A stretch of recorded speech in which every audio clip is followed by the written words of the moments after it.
देखिए, हमारा जीवन तब आसान हो जाता है जब हमारे पास एक अच्छा सलाहकार होता है। कहने का मतलब ये है कि हम तब अपने लक्ष्य को पाने में बिल्कुल अग्रसर हो जाते हैं जब हमारे पास एक अच्छा सलाहकार होता है। जब हमें कोई व्यक्ति ये बताता है कि तुम इसी काम के लिए बने हो और तुम ही इस काम को कर सकते हो और तुम्हारे अंदर एक कमियां हैं, अगर इस कमियों को तुम दूर कर लेते हो तो निश्चित तौर पर इस लक्ष्य को आप हासिल कर लोगे, यानी कि यहाँ पर आप पहुँच जाओगे, इस काम को आप कर सकते हो। ऐसा कोई व्यक्ति हमारे जीवन में होना चाहिए जो हमें ये बताए कि तुम तो इसी के लिए बने हो, तुम तो यही कर सकते हो। बस उसका जो मोटिवेशन है, उसके जो सोचने का तरीका है, उसका जो आत्मविश्वास है, वो हमें काम करने की क्षमता को बढ़ाता है, हमारे काम करने की क्षमता को बढ़ाता है। तो दोस्तों, आपके पास एक ऐसा सलाहकार होना चाहिए। यदि आपके पास कोई ऐसा सलाहकार नहीं है तो आप हमें अपॉइंट करिए, आप हमें नियुक्त करिए। मैं आपको आपके लक्ष्य तक पहुंचाने में आपकी मदद करूंगा। विश्वास कीजिए, आपके विश्वास को मैं नहीं तोड़ूंगा। दोस्तों, तो ज्वाइन करिए टेट वाली क्लास को। टेट वाली क्लास एक ऐसा यूट्यूब चैनल है जहां पर सब कुछ बहुत बेहतर तरीके से करवाया जा रहा है। तो ये मान के चलिए, दिसंबर तक यदि आप हमारे साथ लगे रहे और दिसंबर तक यदि आपने हम पर भरोसा किया, निश्चित तौर पर मैं कहता हूं कि आप अपने लक्ष्य तक जरूर पहुंचेंगे। यानी कि चाहे वो यूपी टेट की बात करें या सी टेट की बात करें, ऐसे परीक्षाओं को आप बहुत आसानी से निकाल लेंगे। बस एक बार आप हमारे ऊपर विश्वास कीजिए और हमारे साथ जुड़िए, बिल्कुल निष्ठा के साथ, बिल्कुल ईमानदारी के साथ आप हमारे साथ जुड़िए। मैं गारंटी लेता हूं कि आप अपने लक्ष्य तक जरूर पहुंचेंगे। तो आइए प्रारंभ करते हैं आज के कुछ टॉपिक। आज का जो टॉपिक है दोस्तों, उलझे और अनसुलझे हुए प्रश्नों को कैसे सॉल्व करना है। मतलब कि कुछ ऐसे प्रश्न होते हैं हमारे एग्जाम में जिनको हम सॉल्व नहीं कर पाते हैं और जिसके वजह से क्या होता है, हमें बाहर आना पड़ता है, मतलब 1-2 नंबर से हमें पीछे होना पड़ता है। तो दोस्तों, अब आपको पीछे होने की आवश्यकता नहीं है। मैं ऐसे तमाम प्रश्नों को करवा दूंगा जहां से आपकी सोच बिल्कुल बढ़ जाएगी, जहां से आपके सोचने का तरीका बहुत अच्छा हो जाएगा। तो आइए बात करते हैं, बिना किसी और बात की चर्चा करते हुए सीधा आते हैं आज के अपने पहले प्रश्न पर। प्रश्न ये है मेरे प्रिय साथियों, बताइएगा, इसका जवाब भी दीजिएगा अगर आपसे हो सकता है, अगर नहीं हो सकता है तो फिर भी प्रयास कर सकते हैं। शिक्षा मनोविज्ञान में अवस्थाओं में होने वाले मानव विकास का अध्ययन किया जाता है। होने वाले मानव विकास का अध्ययन किया जाता है शैशवावस्था, बाल्यावस्था और किशोरावस्था और वयस्कावस्था। प्रश्न ए है और विकल्प आपके समक्ष है और ए रहा विकल्प। जवाब दीजिए आप लोग कि शैशवावस्था, बाल्यावस्था और किशोरावस्था और वयस्कावस्था। तो इसका जवाब दीजिए। बहुत ही साधारण जवाब इसका है, अगर आप चाहें तो दे सकते हैं।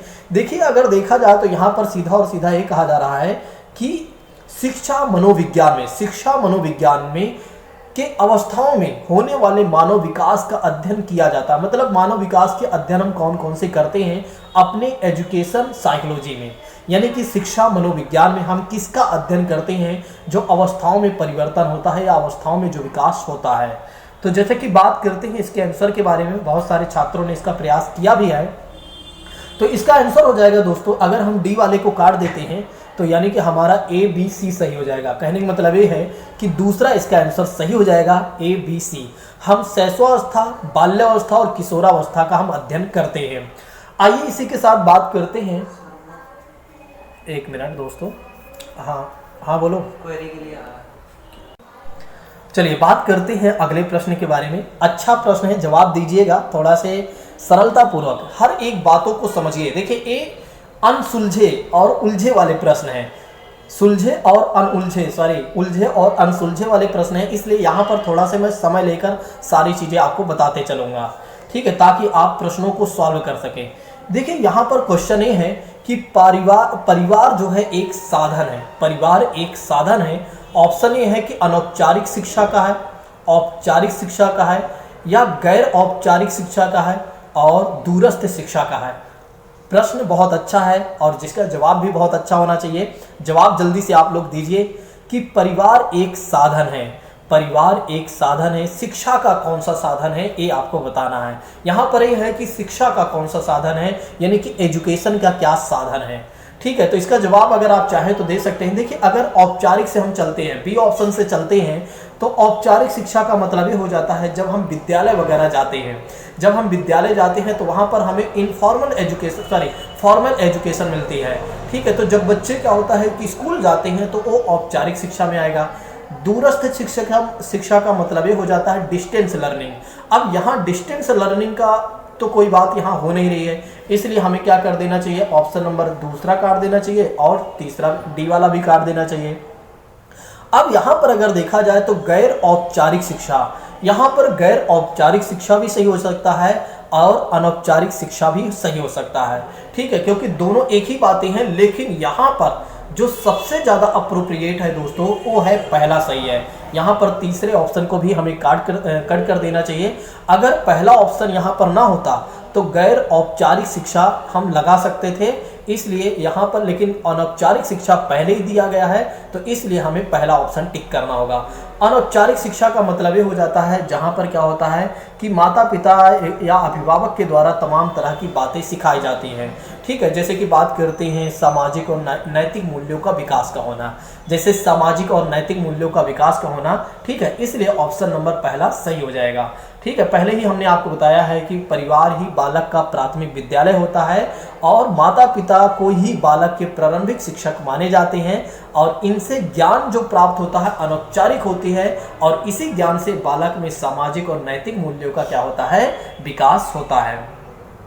अब आइए बात करते हैं इसी के साथ अगले प्रश्न के बारे में। प्रश्न बड़ा अच्छा है, जवाब अच्छे से दीजिएगा, सोच समझ कर दीजिएगा।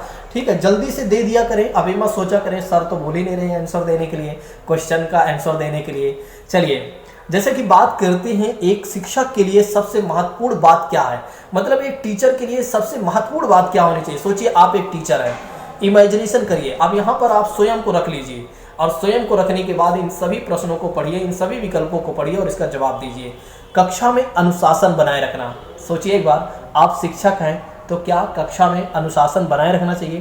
दूसरा, कक्षा में समयानुवर्ती होना चाहिए, मतलब समय के अनुसार होना चाहिए, बड़ी अच्छी बात है। तीसरी बात कही जा रही है विद्यार्थियों की कठिनाइयों को दूर करना चाहिए। चौथी बात है एक सुवक्ता होना चाहिए, एक मतलब थोड़ा से बोलने वाला व्यक्ति होना चाहिए। सोचिए एक बार, यहाँ पर एक शिक्षक होने के नाते आपको क्या करना चाहिए। बड़ा ही अच्छा प्रश्न है, इसका जवाब दीजिए। ठीक है, यहाँ पर चारों विकल्प सही हैं, चारों विकल्प सही हैं, लेकिन इसमें से आपको अप्रोप्रिएट आंसर निकालना है। देखिए, एक शिक्षक के लिए सबसे महत्वपूर्ण बातें क्या हो सकती हैं। सोचिए एक बार, मैं एक टीचर हूं, मेरे लिए सबसे बड़ी प्राथमिकता क्या हो सकती है। सोचिए एक बार मुझे देखिए एक बार और सोचिए एक बार कि प्रवीण सर का सबसे महत्वपूर्ण बात क्या हो सकती है हमारे लिए। क्या कक्षा में अनुशासन बनाए रखना इनके लिए सबसे सर्वोपरि है। आप सोचिए मेरे बारे में, क्या मैंने कभी ऐसा किया है कि कक्षा में अनुशासन बनाए रखना मेरे लिए सर्वोपरि है। अगर ऐसा होता तो आज एक दो छात्र आए थे, सभी के ऊपर मैं फाइन लगा देता। तो इसका मतलब ये हो गया कि पहला जो ऑप्शन है गलत हो गया। कक्षा में समयानुवर्ती होना चाहिए, अब समय के अनुसार ही सारा काम करना चाहिए। अगर ऐसा होता तो जो छात्र 10:10 पर आते हैं, 10:30 पर आते हैं, उन्हें हमें बाहर कर देना चाहिए। तो इसका मतलब ये हो गया कि दूसरा ऑप्शन भी गलत हो गया। अब बात करते हैं कि विद्यार्थियों की कठिनाइयों को दूर करना चाहिए।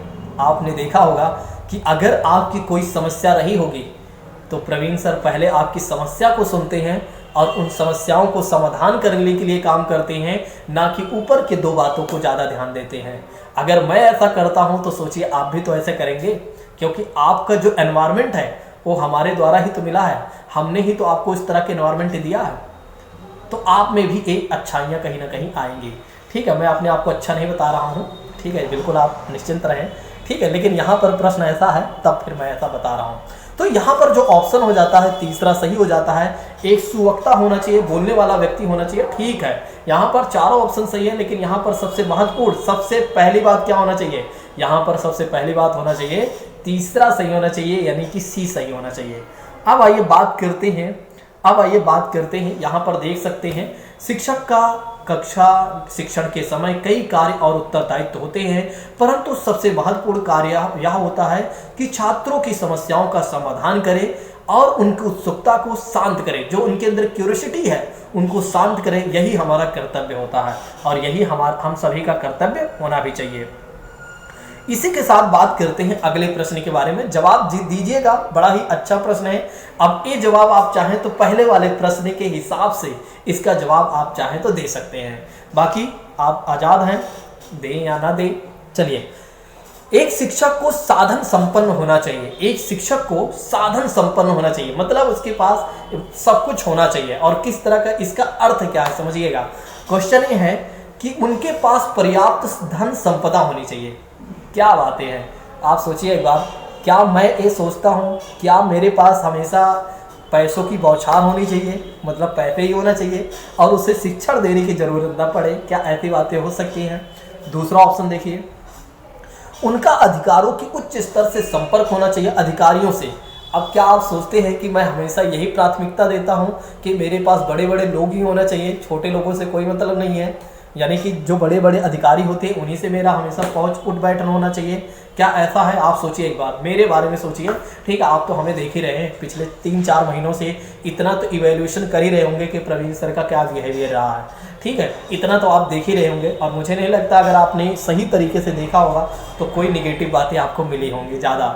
मेरा प्रयास रहता है कि हमेशा सकारात्मक बातें ही मैं आप तक पहुँचाऊँ। तीसरी बात करते हैं, उनको अपने विद्यार्थियों की समस्याओं को हल करने का पर्याप्त ज्ञान होना चाहिए। उनको अपने विद्यार्थियों की समस्याओं को हल करने का पर्याप्त ज्ञान होना चाहिए। और चौथा ऑप्शन कहता है कि विद्यार्थियों के बीच उनकी प्रसिद्धि होनी चाहिए। क्या मैं फेमस होने के लिए ऐसा करता हूँ? क्या मैं फेमस होने के लिए ऐसा करता हूँ कि मैं फेमस रहूँ, मैं प्रसिद्ध रहूँ अपनी पूरी कोचिंग में? ठीक है, ऐसा क्या मैं सोचता हूँ? नहीं।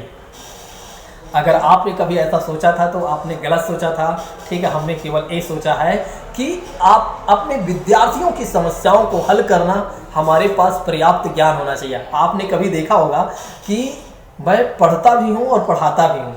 आपने कभी देखा होगा कि मैं पढ़ता भी हूँ, मैं स्वयं नोट्स भी बनाता रहता हूँ। कभी आपने अगर मुझे देखा हो, कई बार बहुत सारे लोग तो नहीं देख पाते हैं, लेकिन हाँ कुछ लोग ज़रूर देख लेते हैं। मैं क्या होता है कि समय पाता हूँ तो नोट्स भी बनाता रहता हूँ। उसके पीछे का मूल कारण ये है, मैं चाहता हूँ कि मेरे पास ज़्यादा से ज़्यादा नॉलेज रहे। जब मेरे पास ज़्यादा से ज़्यादा नॉलेज होगी तो मैं आपको अच्छी चीज़ें दे पाऊँगा। ठीक है, तो ये बातें हैं। यहाँ पर एक शिक्षक को एक साधन संपन्न होना चाहिए। इसका अर्थ ये है कि उनको अपने विद्यार्थियों की समस्याओं को हल करने का पर्याप्त ज्ञान होना चाहिए। हमारे पास एक अच्छी नॉलेज होना चाहिए। थोड़ा सा समय ले रहा हूँ, लेकिन मुझे लगता है कि सारी बातें आपको समझ में आ रही होंगी। ठीक है, अगर आप लोगों को मेरी बातें अच्छी लग रही हों या मेरे पढ़ाने का तरीका आज अच्छा लग रहा हो तो ज़रूर बताइएगा। इस तरह अगर पढ़ाने में अच्छा लग रहा है तो फिर इसी तरह के प्रश्नों को सॉल्व करवाता रहूं, जिससे आपको थोड़ा सा इंटरेस्ट भी आए। मैं चाहता हूं कि इंटरेस्टिंग क्लास बनाकर ही पढ़ाऊं, लेकिन कई बार क्या होता है, समय को बचाने की वजह से क्या होता है, मैं चाहता हूँ कि भाई ख़त्म करो, नहीं आप लोग कहेंगे यहाँ पर तो सर इंजॉय कर रहे हैं। चलिए बात करते हैं इसी के साथ अगले प्रश्न के बारे में। जवाब दीजिएगा, बड़ा ही प्यारा प्रश्न है, जवाब दीजिएगा सोच समझकर। अगर आप 3 प्रश्न को समझ गए हैं, 2-3 प्रश्न ऊपर वाले को समझ गए हैं, तो इसका जवाब आप देने में गलती नहीं करेंगे। अगर आप नहीं समझे होंगे तो फिर समझ लीजिए गलत तो होगा ही होगा।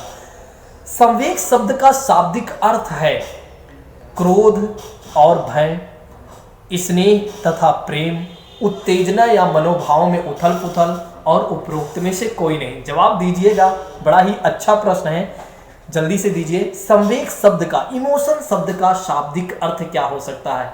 देखिए, इमोशन के बारे में यदि हम बात करते हैं तो क्रोध और भय मतलब कि गुस्सा भी है और डर भी है। बिल्कुल सही है, पहला ऑप्शन बिल्कुल सही है। अब दूसरा ऑप्शन देखते हैं, स्नेह और प्रेम। भाई ये भी तो सही है, लेकिन यहाँ पर क्वेश्चन में क्या है, सॉरी यहाँ पर ऑप्शन में तो है ही नहीं ए और B, A B C, A B D, ऐसा सही होना चाहिए। अगर ऐसा ऑप्शन होता तो थोड़ा सा हम सोचते कि भाई हमें ऐसा लगाना चाहिए। तो इसका मतलब ये हो गया कि पहला और दूसरे की तो बात यहाँ पर की ही नहीं जा रही है, पहले और दूसरे की तो बात की ही नहीं जा रही है, क्रोध और भय के बारे में तो बोला ही नहीं जा रहा है, स्नेह और प्रेम के बारे में तो बोला ही नहीं जा रहा है। बस इसके बारे में अप्रत्यक्ष रूप से बोला जा रहा है। बोला तो जा रहा है लेकिन अप्रत्यक्ष रूप से, इनडायरेक्ट रूप से बोला जा रहा है। तो यानी कि कहने का मतलब ये है कि उत्तेजना या भावों में उथल पुथल जो होती है उसे हम संवेग शब्द का शाब्दिक अर्थ समझ सकते हैं, क्योंकि क्रोध का आना भी एक उत्तेजना है, एक एक्साइटमेंट है कह सकते हैं। भाव में आना यानी कि डर, या एक तरीके से भय में आना, सॉरी एक कह सकते हैं डर में आना, तो ये भी एक तरीके से क्या है, संवेग है या उत्तेजना है। स्नेह, प्रेम, कहीं ना कहीं आप देखते हैं कि हमारे मन में ये उथल पुथल मचता है। ये दोनों जो विकल्प हैं, इन दोनों विकल्पों का जो आंसर है वो सी में जाके डाल दिया गया है, इसलिए ऑप्शन नंबर सी यहाँ पर सही हो जा रहा है, ना कि ए और बी सही हो रहा है। ठीक है, आई होप कि मेरी बातें अब आपको समझ में आ गई होंगी। ठीक है, यहाँ पर सारी बातें लिखी गई हैं, अगर आप चाहें तो इसका स्क्रीनशॉट ले सकते हैं, नहीं तो कोई आवश्यकता नहीं है। ठीक है, कोई आवश्यकता नहीं है, जो हमने आपको समझा दिया है वही बिल्कुल अप्रोप्रिएट है। फिर से इस प्रश्न का भी जवाब दीजिएगा, अच्छा प्रश्न है। ठीक है, सोच समझकर, गलती नहीं होनी चाहिए। ठीक है, आप यदि हमें मानते हैं, ठीक है, हमने आपसे कहा है कि अगर आपका कोई सलाहकार नहीं है तो आप नियुक्त कीजिए हमें। ठीक है, और एक अच्छे सलाहकार होने के नाते मैं आपसे कहूँगा कि इन प्रश्नों को आप अच्छे से सॉल्व करिए, ईमानदारी से, बिल्कुल निष्पक्ष होकर सॉल्व करिए। गारंटी लेता हूँ कि प्रश्न आपका गलत नहीं होगा। ठीक है, कक्षा 4 का एक बच्चा सदैव चिंतित और कुंठित रहता है। कक्षा 4 का एक बच्चा सदैव चिंतित रहता और कुंठित रहता है, आप क्या करेंगे? मतलब एक शिक्षक होने के नाते आप क्या करेंगे? उसके अभिभावक से शिकायत करेंगे, उसके गार्जियन से शिकायत कर देंगे कि आपका लड़का बिल्कुल बेकार है, वो चिंता में डूबा रहता है। हाँ, मनोचिकित्सक के पास ले जाएंगे, यानी कि आप किसी साइकोलॉजिस्ट के पास ले जाएंगे, भैया देखो ये कैसे परेशान है व्यक्ति, किस बात में परेशान है, क्या इसकी परेशानी है।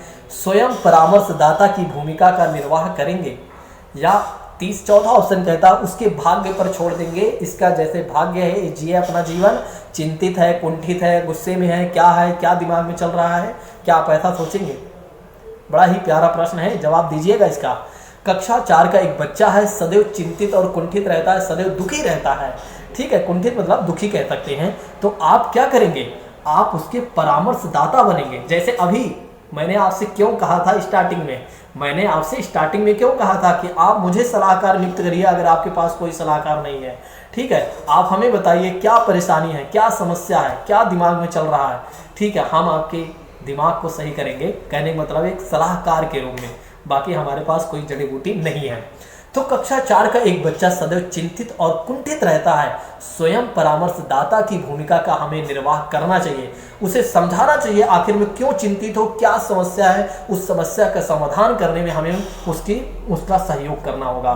तो ऑप्शन नंबर यहाँ पर सी सही हो जाएगा मेरे हिसाब से, और आपके हिसाब से क्या सही होता है आप देख लीजिए। चलिए अब बात करते हैं इसी के साथ अगले प्रश्न के बारे में। बड़ा ही अच्छा प्रश्न है, जवाब दीजिएगा। असम जो है प्रसिद्ध है एक सींग वाले गैंडे वाला राज्य वन्य जीव अभ्यारण्य इनमें से कौन सा है? मानस है, काजीरंगा है, कान्हा किसली है? बताइए, इसका जवाब दीजिए। तो इसका आंसर क्या हो जाएगा? काजीरंगा। इसका आंसर क्या हो जाएगा? काजीरंगा हो जाएगा। काजीरंगा जो है असम में है, अभ्यारण्य है जो एक सींग गैंडे के लिए जाना जाता है। अब बात कर लेते हैं यहीं पर मानस के बारे में। तो मानस जो अभ्यारण्य है वो भी असम में ही है। तो मानस और काजीरंगा दोनों ही असम में है, लेकिन काजीरंगा इसलिए जाना जाता है एक सींग वाले गैंडे के लिए जाना जाता है, और मानस इसलिए जाना जाता है अब बाघ अभ्यारण्य के लिए, यानी कि बाघों के लिए जाना जाता है। इस बात को ध्यान रखिएगा। अब इसकी जो स्थापना या इसको जो स्थापित किया गया था या घोषित किया गया था मानस को 1 अक्टूबर 1928 को घोषित किया गया था। अब नेक्स्ट बात करते हैं गिर जंगल के बारे में, बात करते हैं या गिर अभ्यारण्य के बारे में बात करते हैं। तो ये गुजरात में मिलेगा हमें, और किसके लिए जाना जाता है? एशियाई शेरों के लिए जाना जाता है। कौन? गिर अभ्यारण्य या गिर जंगल। तो किसके लिए जाना जाता है? एशियाई शेरों के लिए जाना जाता है। अब कान्हा किसली के बारे में बात करते हैं, तो एक कौन सा ए अभ्यारण्य कहाँ पर मिलेगा? ए अभ्यारण्य हमें मिलेगा मध्य प्रदेश में मिलेगा। तो मानस और काजीरंगा असम में, गिर जंगल गिर अभ्यारण्य कहाँ पर? गुजरात में। किसके लिए जाना जाता है? तो एशियाई शेरों के लिए जाना जाता है। कान्हा किसली किसके लिए जाना जाता है? कान्हा किसली अभ्यारण्य कहाँ पर है? तो मध्य प्रदेश में है। अब बात करते हैं थोड़ा से अन्य चीज़ों के बारे में, आइए समझ लेते हैं। असम के बारे में 2-4 और बातें भी आइए देख लेते हैं। देखिए, ए रहा, मान लेते हैं यहाँ पर असम हम रख देते हैं। असम को अगर हम यहाँ रख देते हैं तो असम के बारे में हमें जानना है, थोड़ा सी और ज़्यादा जान लेते हैं। तो असम के उत्तर में अगर देखा जाए तो आपको मिलेगा अरुणाचल प्रदेश मिलेगा। असम के उत्तर में मिलेगा अरुणाचल प्रदेश, मैप में आप बाद में देख लीजिएगा। इसके पूर्व में अगर देखा जाए तो नागालैंड और मणिपुर मिलेगा। तो इसके पूर्व में क्या मिलेगा, नागालैंड मिलेगा और मणिपुर मिलेगा। नेक्स्ट बात करते हैं इसके दक्षिण के बारे में बात करते हैं। इसके दक्षिण के बारे में बात करते हैं तो मिजोरम, मेघालय और त्रिपुरा। मिजोरम, मेघालय, त्रिपुरा, ठीक है, इसके दक्षिण में है। इसके पश्चिम में अगर देखा जाए तो पश्चिम बंगाल मिलेगा, इस बात को भी ध्यान रखिएगा। अब यहाँ पर आपसे एक प्रश्न है जिसका जवाब आप लोग कमेंट बॉक्स में दीजिएगा कि असम के साथ कौन कौन से बॉर्डर यानी कि इंटरनेशनल बॉर्डर किस देशों के साथ साझा हो रही है। इसका आप लोग आंसर दीजिएगा हमें कमेंट बॉक्स में। देखते हैं कितने लोग इसका आंसर देते हैं। ठीक है, असम के बारे में दो और बातें बता देता हूं। एक तो लोकसभा के जो सीटें हैं यहाँ पर 14 सीटें हैं। लोकसभा की सीटें कितनी हैं, 14 सीटें हैं। और राज्यसभा की सीटें कितनी हैं, 7 सीटें हैं। असम के बारे में, असम के बारे में एक और बातें ध्यान रखिएगा, यहाँ का जो हाई कोर्ट है वो कहाँ पर है, असम की गुवाहाटी में ही है। असम के गुवाहाटी में ही यहाँ का हाई कोर्ट है। और असम की राजधानी क्या है, तो असम की राजधानी हो जाएगी दिसपुर। असम की राजधानी हो जाएगी दिसपुर, इस बात को ध्यान रखिएगा। तो असम के बारे में लगभग मैंने सारा कुछ आपको बता दिया है। अब आपको चिंता करने की आवश्यकता नहीं है। चलिए अब बात कर लेते हैं इसी के साथ अगले प्रश्न के बारे में। प्रश्न बड़ा अच्छा है, जवाब जल्दी से दीजिएगा। बिहू जो है भारत के किस राज्य का लोक नृत्य है। बिहू जो है भारत के किस राज्य का लोक नृत्य है। राजस्थान, तमिलनाडु, उत्तर प्रदेश, असम। बड़ा ही अच्छा प्रश्न है, जवाब दीजिए जल्दी से। तो इसका आंसर हो जाएगा असम हो जाएगा। क्या हो जाएगा, असम हो जाएगा। तो बिहू जो है भारत के किस राज्य का लोक नृत्य है, तो असम का है, इस बात को ध्यान रखिएगा। चलिए अब बात कर लेते हैं अगले पॉइंट के बारे में। नेक्स्ट बात करते हैं, खाद्य श्रृंखला के परस्पर समूह को कहा जाता है। खाद्य श्रृंखला के परस्पर समूह को कहा जाता है खाद्य चक्र कहा जाता है, और खाद्य जाल कहा जाता है, और उसके बाद खाद्य अभिक्रिया कहा जाता है, और उसके बाद बायोमास का पिरामिड कहा जाता है। बड़ा ही प्यारा प्रश्न है, जवाब दीजिए जल्दी से। तो खाद्य श्रृंखला के परस्पर समूह को क्या कहा जाता है, जल्दी से इसका जवाब दीजिएगा। बड़ा ही अच्छा प्रश्न है, कुछ छात्रों ने इसका जवाब दे भी दिया है और बड़े ही अच्छे हैं वे लोग, ठीक है, जिन्होंने इसका आंसर देने का प्रयास किया। बिल्कुल, खाद्य श्रृंखला जो एक दूसरे से या परस्पर समूह को कहा जाता है उसे खाद्य जाल कहा जाता है, जिसके साथ कई मतलब एक तरह के जीव जंतु जुड़े होते हैं, जिसे फूड वेब भी कहा जाता है अंग्रेजी में। इसे फूड वेब भी कहा जाता है और उसे फूड चेन कहा जाता है। ठीक है, जब क्या होता है, जैसे कि बात करते हैं, जब घास को खाया बकरी ने, बकरी को खाया सांप ने, तो एक खाद्य श्रृंखला हो गया। और खाद्य जाल में क्या होता है, कोई किसी का इंतजार नहीं करता, जो जिसको पाता उसको खाता है। ठीक है, यहाँ वो हो जाता है खाद्य जाल हो जाता है, जिसमें एक व्यक्ति मतलब एक कह सकते हैं एक जंतु एक से अधिक चीज़ों को खा सकता है, तो वो हो जाता है खाद्य जाल। ठीक है, इसीलिए यहाँ पर परस्पर समूह को कहा गया है। चलिए अब बात करते हैं इसी के साथ अगले प्रश्न के बारे में। प्रश्न होगा जो अच्छा ही होगा। चलिए नेक्स्ट बात करते हैं अगले प्रश्न के बारे में। देखा जाए तो सिख धर्म के संस्थापक निम्न में से कौन है। सिख धर्म के संस्थापक कौन है, बड़ा ही प्यारा प्रश्न है, इसके बारे में तो सुना ही होगा, इसके बारे में तो सुना ही होगा। सिख धर्म के संस्थापक कौन है, गुरु तेग बहादुर, गुरु गोविंद सिंह, गुरु अर्जुन देव और गुरु नानक देव। बड़ा ही अच्छा प्रश्न है, जवाब जल्दी से दीजिएगा। इसका जवाब क्या हो जाएगा, इसका जवाब हो जाएगा डी, सही हो जाएगा। गुरु नानक जी ने सिख धर्म की स्थापना किया था। ठीक है, जिनका जन्म हुआ था तलवंडी में हुआ था, इस बात को ध्यान रखिएगा। ठीक है, इनका जन्म स्थान था तलवंडी, इस बात को भी ध्यान रखिएगा। तलवंडी कहाँ पर है, पंजाब में है। चलिए नेक्स्ट बात करते हैं, यानी अगले प्रश्न के बारे में बात करते हैं। बड़ा ही अच्छा प्रश्न है, जिसका जवाब आपके समक्ष है, कोई बात नहीं है, कुछ चीज़ों का जवाब समक्ष है तो कोई बात नहीं है। भूकंप की तीव्रता मापने का यंत्र कौन सा है, तो आप कहेंगे अरे सर यहाँ तो हम तुरंत बता देंगे, आपको बताने की कोई आवश्यकता नहीं क्योंकि हम देख ही रहे हैं। तो इसका आंसर हो जाएगा सिस्मोग्राफ हो जाएगा। भूकंप की तीव्रता मापने का जो यंत्र है वो है सिस्मोग्राफ है, और भूकंप की तीव्रता मापने के लिए सिस्मोग्राफ नामक यंत्र का प्रयोग किया जाता है। सिस्मोग्राफ यंत्र में रिएक्टर पैमाना लगा रहता है, ध्यान रखिएगा। सिस्मोग्राफ यंत्र में कौन सा पैमाना लगा होता है, तो रिएक्टर पैमाना लगा होता है। चलिए आप बात कर लेते हैं यानी अगले प्रश्न के बारे में।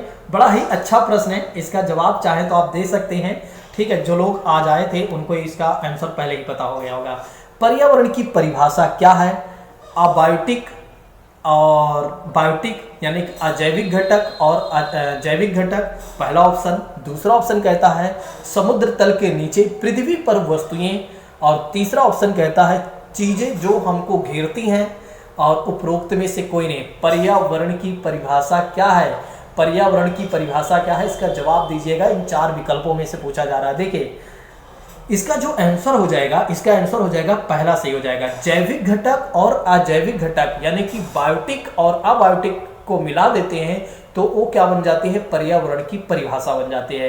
कहने का मतलब ये है कि जितनी भी लिविंग थिंग्स हैं और नॉन लिविंग थिंग्स को यदि हम मिला देते हैं तो वो पर्यावरण की परिभाषा बन जाती है। जैसे कि अब लिविंग थिंग्स के बारे में बात करते हैं तो जीव जंतु, पशु पक्षी, पेड़ पौधे, सूक्ष्म जीव। जीव जंतु, पेड़ पौधे, पशु पक्षी, सूक्ष्म जीव, ये सभी क्या है? बायोटिक कंपोनेंट्स हैं यानी कि जैविक घटक हैं। अजैविक घटक का मतलब ये हो जाता है पर्वत, पहाड़, पठार, नदियां, ठीक है, वर्षा, ये सभी क्या है? एक तरीके से अबायोटिक कंपोनेंट्स हैं यानी कि अबायोटिक घटक है, अजैविक घटक है। तो इन दोनों को मिश्रण कर देने को, इन दोनों को जोड़ देने से क्या हो जाता है? पर्यावरण की परिभाषा बन जाती है। तो अगर आपसे कोई कहता है कि पर्यावरण की डिफिनेशन क्या है तो आप उसे बता सकते हैं कि जैविक घटक और अजैविक घटक को मिला देने को ही हम क्या कहते हैं? पर्यावरण कहते हैं। इस बात को ध्यान रखिएगा। चलिए नेक्स्ट बात करते हैं, यानी कि अगले प्रश्न के बारे में बात करते हैं। एक प्रश्न देखिए, इस तरह के प्रश्न मैं क्यों दिखा रहा हूं? मैं इसलिए ऐसे प्रश्न दिखा रहा हूं ताकि जब मैं आपको पढ़ाऊं तो आपको ये ना लगे क्या पढ़ा रहे हैं, मतलब आपको ये ना लगे क्या पढ़ा रहे हैं, जो मन करता है वही पढ़ा देते हैं। ठीक है, ऐसा नहीं है। प्रीवियस ईयर के क्वेश्चन में ये क्वेश्चन है, देखिए, निम्नलिखित अंतरराष्ट्रीय संस्थाओं में से कौन सी संस्था वन्य जीव संरक्षण के प्रति समर्पित है? वन्य जीव संरक्षण के प्रति समर्पित है। जवाब दीजिएगा। UNFPA, UNDP, UNESCO, WHO। यहाँ आप देखिए, एक बार सोचिए। कुछ लोग तो अपना तुक्का लगाएंगे तो उनका सही होगा ही नहीं। यहाँ पर तुक्का से कोई मतलब ही नहीं है। ठीक है, जो थोड़ा बहुत पढ़ा होगा वही सोच पाएगा कि यहाँ पर जो ऑप्शन है चारों, वे चारों ही क्या हैं? गलत है। ये चारों ही ऑप्शन गलत है। कोई भी पर्यावरण से संबंधित है ही नहीं। यहाँ पर ऑप्शन होना चाहिए था IUCN होना चाहिए। ठीक है, अगर IUCN होता तो यहाँ पर ए सही हो जाता। वन्य जीव संरक्षण के प्रति समर्पित अगर कोई संस्था है तो है IUCN है, जिसकी स्थापना कब हुई थी? 1948 में, और स्विट्जरलैंड जेनेवा में इसका मुख्यालय शायद है। ठीक है, और ये क्या करता है? रेड डेटा बुक जारी करता है। जो पशु पक्षी या पौधे वगैरह, जो पशु पक्षी मान के चलते हैं, पशु पक्षी जो विलुप्ति के कगार पर होते हैं, उनके लिए IUCN क्या करता है? रेड डेटा बुक जारी करता है। तो यहाँ पर ऑप्शन एक भी नहीं है, लेकिन इसके बारे में हमें थोड़ा पता होना चाहिए। तो मैं आपको एक क्लास में जितने भी अंतर्राष्ट्रीय संस्थाएं हैं जो पर्यावरण से संबंधित हैं, जो कहीं ना कहीं एग्जाम में पूछ ही लिए जाते हैं ऊट पटांग करके, तो उनको मैं अंतर्राष्ट्रीय संस्थाओं के बारे में बता दूंगा। ज़्यादा नहीं, बस 2-3 पॉइंट जानना है। एक तो ये कौन सी संस्था है, इसका काम क्या है, इसका मुख्यालय कहाँ पर है, इसकी स्थापना कब हुई थी, बस इतना ही हमें इसके बारे में जानना है। बाकी चीज़ें मैं आपको आगे बताऊँगा। यहाँ पर चारों ऑप्शन गलत है। यहाँ पर आप देख सकते हैं IUCN होना चाहिए था। ठीक है, चारों ऑप्शन गलत हैं। कई बार इस तरह के डिबेटेबल क्वेश्चन भी आ जाते हैं। चलिए अगला प्रश्न है, जवाब दीजिएगा। बड़ा ही अच्छा प्रश्न है। कक्षा में जो विद्यार्थी प्रश्न पूछते हैं उन्हें क्या करना चाहिए? आपको कक्षा में जो विद्यार्थी प्रश्न पूछते हैं उन्हें क्या करना चाहिए? कक्षा के बाद शिक्षक से मिलने की सलाह दिया जाना चाहिए। कक्षा के बाद शिक्षक से मिलने की सलाह दिया जाना चाहिए। कक्षा चर्चा में भाग लेने के लिए प्रोत्साहित किया जाना चाहिए। लगातार प्रश्नों को पूछने के लिए प्रोत्साहित करना चाहिए, और स्वतंत्र रूप से उत्तर ढूंढने के लिए प्रोत्साहित करना चाहिए। जवाब जल्दी से दीजिएगा। बहुत ही अच्छा प्रश्न है, थोड़ा सा समय बीत रहा है। ठीक है, और कुछ लोग सोच रहे होंगे सर क्या कर दिया आपने। चलिए इसका आंसर हो जाएगा सी सही हो जाएगा। इस बात को ध्यान रखिएगा। ठीक है, चलिए बात करते हैं इसी के साथ अगले प्रश्न के बारे में। बस 1-2 प्रश्न और है, लास्ट ही है, ये तो लास्ट ही है। निम्न में से कौन सा शिक्षण कुशलता से संबंधित है? निम्नलिखित में से कौन सा शिक्षण कुशलता से संबंधित है? श्याम पट पर लिखना, प्रश्नों को हल करना, प्रश्न पूछना, उपरोक्त सभी। जल्दी से जवाब दीजिएगा। इसका बड़ा ही अच्छा और प्यारा प्रश्न है। जवाब दीजिए, इसका क्या हो जाएगा? तो इसका आंसर हो जाएगा डी सही हो जाएगा। इसका आंसर सही हो जाएगा, डी सही हो जाएगा। इस बात को ध्यान रखिएगा कि शिक्षण कुशलता में श्याम पट पर लिखना भी चाहिए, प्रश्नों को हल भी करना चाहिए, और प्रश्न वगैरह भी पूछते रहना चाहिए। ठीक है, चलिए, ये रहा लास्ट प्रश्न आज का। यहाँ पर आप देख सकते हैं, थोड़ा सा बता भी देता हूँ।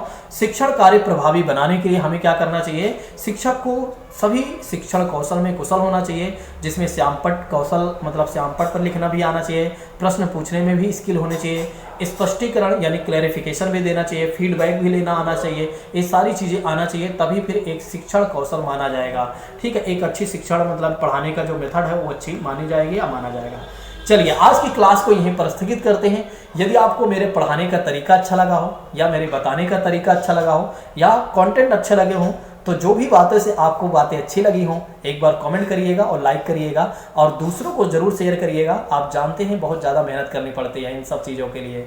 ठीक है, बड़ा ही मेहनत करनी पड़ती है, आपको नहीं पता होगा। जितना समय मिलता है मैं कौन कौन से काम करके सारे कंटेंट को क्रिएट करता हूँ, मैं स्वयं करता हूँ। इसीलिए मैंने कई बार देखा कि कुछ लोगों को जोड़ने के बाद तो वो कंटेंट वो नहीं बना पाते हैं जो मैं चाहता हूँ। ठीक है, तो फिर मुझे ही सारा काम करना पड़ता है। ठीक है, मैं कई लोगों को जोड़ता भी हूँ कई बार, लेकिन उस तरह की प्रोडक्टिविटी नहीं आ पाती जो मैं चाहता हूँ। और जब तक जो मैं चाहता हूँ वो चीज़ें मुझे नहीं मिलती हैं, तो तब तक मुझे ऐसा लगता है कि ये चीज़ें अधूरी हैं। ठीक है, तो मेरी यही विशेषता है कि जब तक मैं स्वयं में संतुष्ट नहीं हो जाता हूँ, तब तक की वो चीज़ें मैं छात्रों को नहीं देता हूँ, यानी कि नहीं पढ़ाता हूँ। ठीक है, चलिए आज की क्लास को यहीं पर स्थगित करते हैं। Thank you so much. जय हिंद दोस्तों, take care all of you.